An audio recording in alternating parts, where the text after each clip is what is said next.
And let me make sure we're rolling on my phone. Welcome to Electric Taco 2020. We're back. I am on my way to pick up my boy Ethan Suplee, who has broke the internet recently, and you're about to see what's happening. Ethan Suplee! What up, my man? On Electric Taco. Yeah. Right now it's 11:20 a.m. Have you had anything in your system? Yeah, I had zero-fat Greek yogurt, a banana, and a protein shake so far today. Well, we're going to dive into your whole routine, your fitness, but I got to know, you're East Coast though, right? I've always thought, are you born in Manhattan? Is that true? I was born in Manhattan, but I've lived here. How long have you lived in Los Angeles? 40 years. Okay, so you're West Coast. Yeah.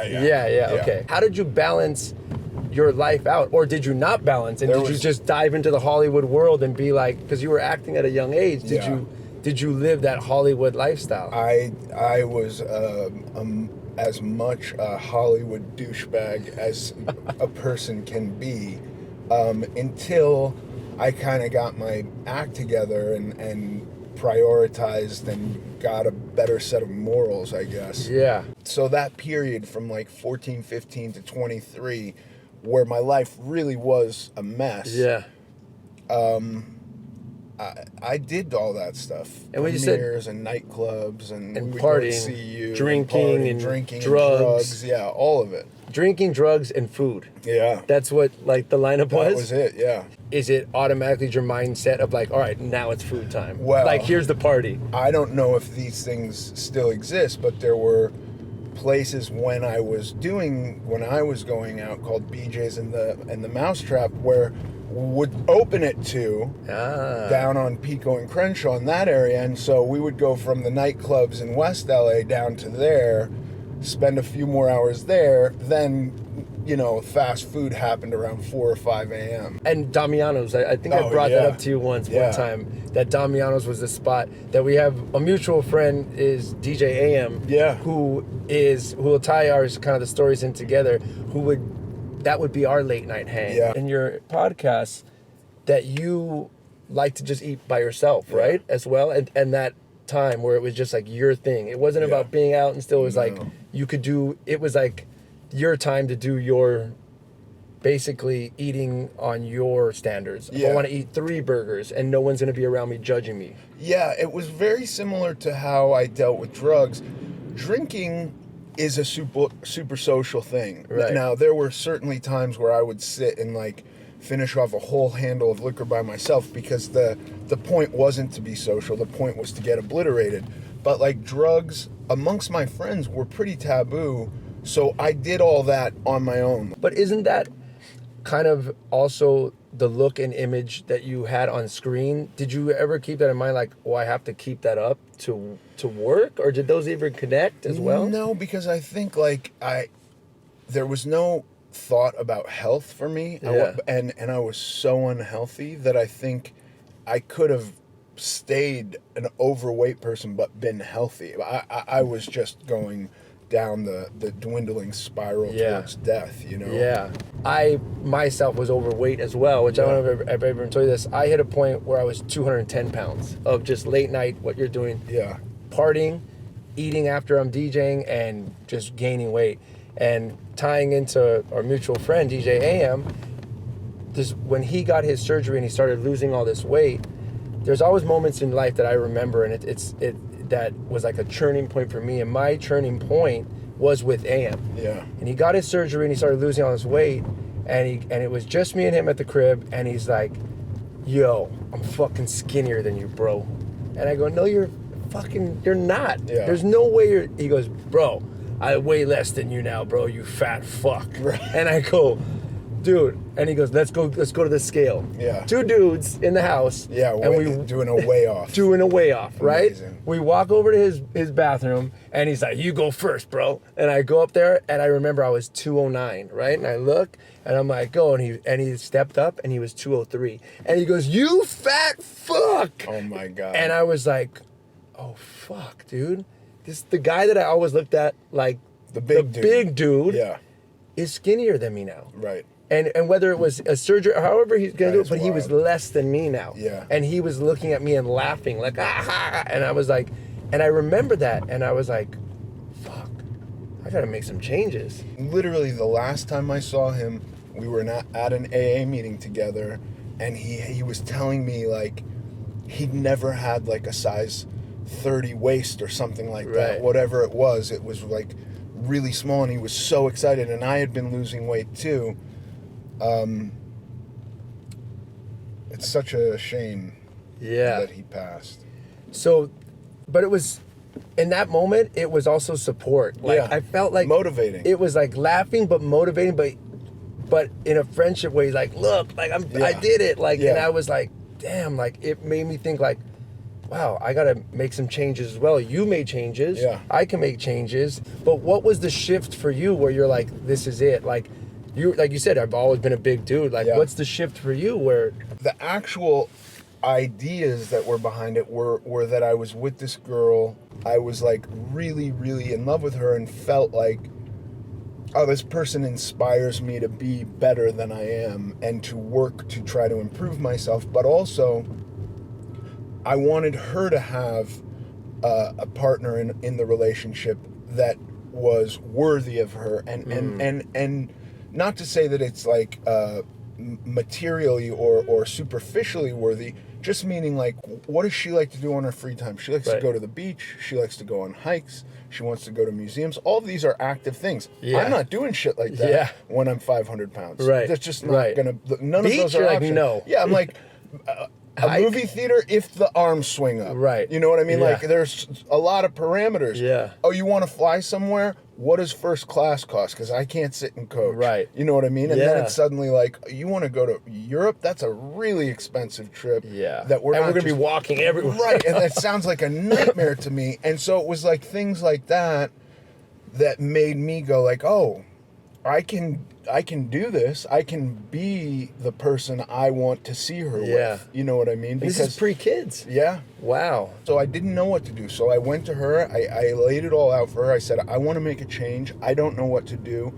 I'm going to take the power and give it to you. And you tell me what to do. Wow. And I will do what you tell me to do. And so I had this conversation with her, and she said, okay, you want to do a diet? Great. We'll do that. I'll you know, I have a program that you can do, and she laid it out for me, and it was a liquid diet, and in 2 months I lost 80 pounds. Wow. Did health issues change as well? Did you ever have health issues, and when you went on that juice cleanse, everything changed? And Yeah, my blood panels were terrible. I wasn't pre-diabetic, but I had like liver problems, kidney problems, bad triglycerides, cholesterol problems. That all went away. wow. Yeah. And whether you consider it success or what, like, what do you attribute to the fact that you are where you are right now? I think that I have a purpose to be the best father I can be, to be the best husband I can be. Like, those purposes outweigh any kind of feeling that I could receive, physically through eating food or messing around on my diet or drugs or alcohol. You know, those purposes are senior.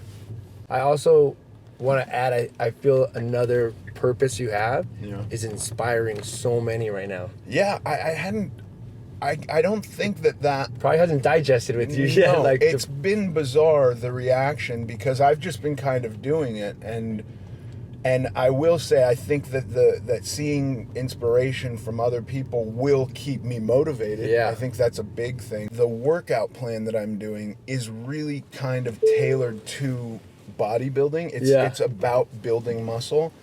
I can't build muscle because in this moment because I'm not eating enough. So I'm trying really hard to just like hold on, because it's hard to hold on to muscle when you're dieting. Your body wants to get rid of it because the muscle actually requires, fat requires 0 calories. Right. If you don't use it, fat's just going to sit there. You don't need to feed fat. Yeah. It's just there. It's just like a savings account.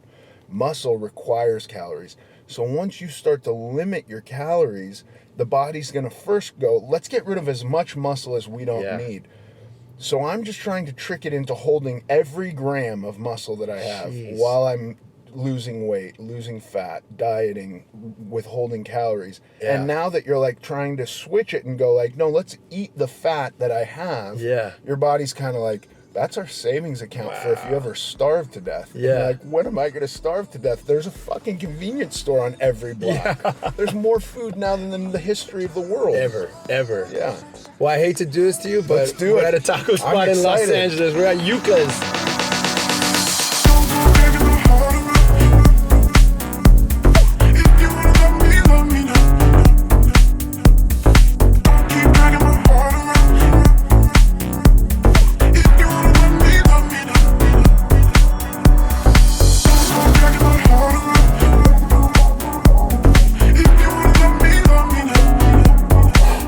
On Electric Taco. Ethan, how you feeling after your chips? I feel fantastic. I feel so satiated. You have some history at this spot? You used to come here? I've been coming here for 30 years. Wow. So you already know how these taste. Fantastic. If they don't have a good al pastor or cabeza or lengua, I'm out. You're legit. Yeah. I heard this one part. This is how LA you are also.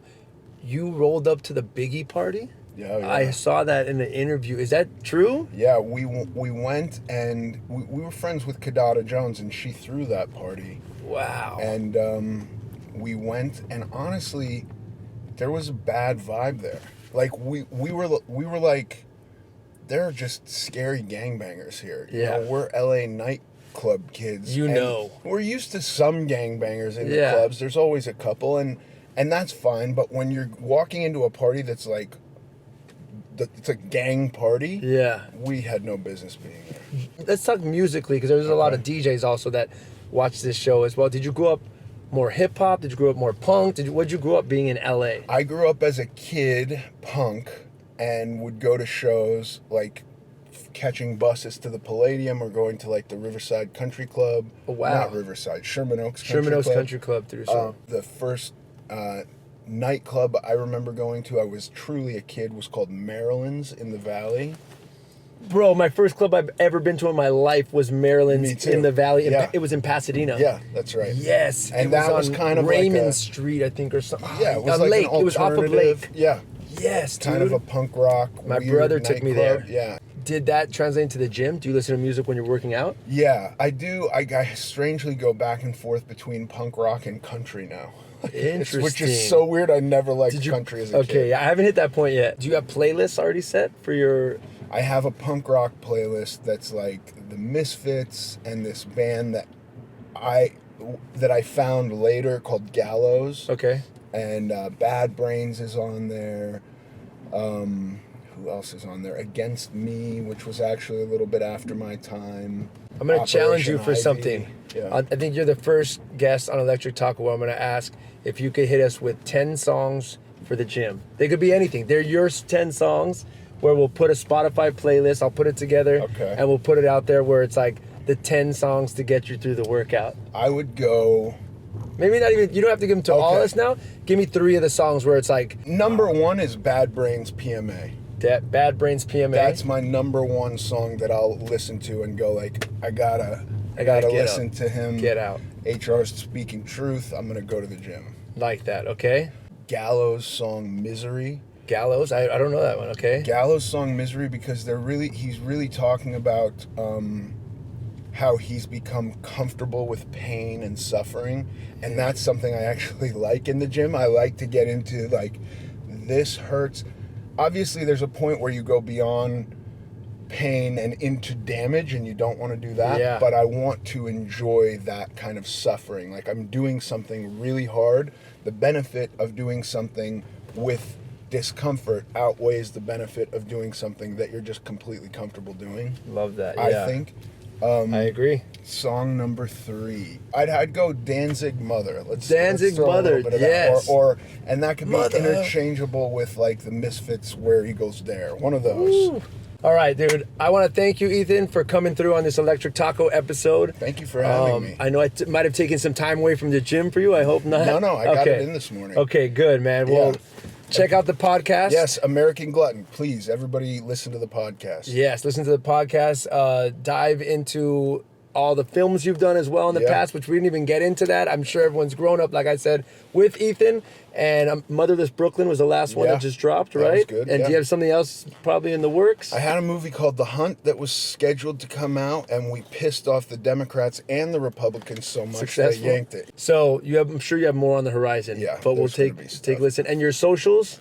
At Ethan Suplee on Instagram, at Ethan Suplee on Twitter, at American Glutton Podcast on Instagram. That's it, I think. All right, man. The mixtape is coming soon. Yeah, thank you. Thanks, Vice. American. I was about to say American Taco. I was about to mix and mash. Yeah. All right, fellas. Thanks, Vice. Take care.